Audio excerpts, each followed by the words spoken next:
sana cả thoáng na te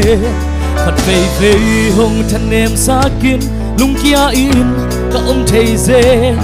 mai lắm khim qua bằng hồng di nghìn cao xuân đàn đình dòng thầy kênh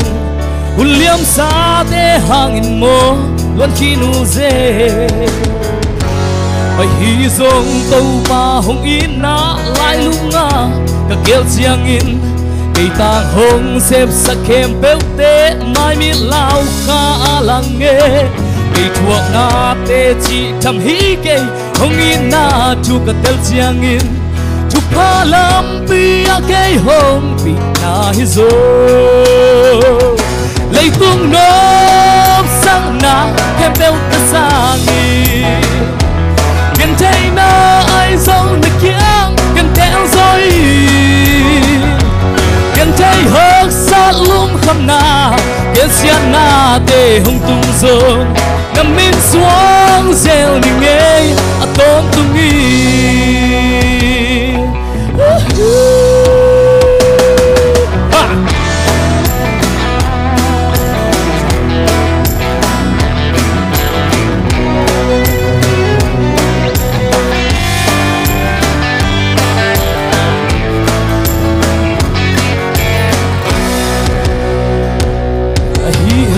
tàu ba hồng xếp sáng na khem bêu tê cả kel kik chang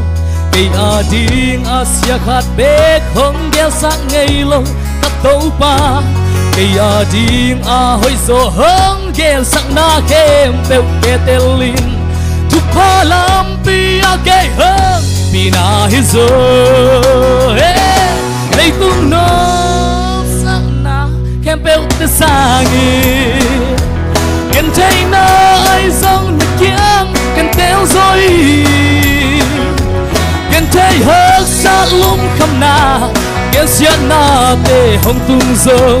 nằm min xuống rêu đi ngơi à tôm tung nghi lấy tung nốt sáng na khem béo ta sang gần thấy nơi dòng nước kiếng gần theo rồi lim khám hớt sát chân chạy na kén xiên na tê hồng tung rô nằm min xuống rêu đi nghe à tôm tung nghi nằm min xuống rêu đi nghe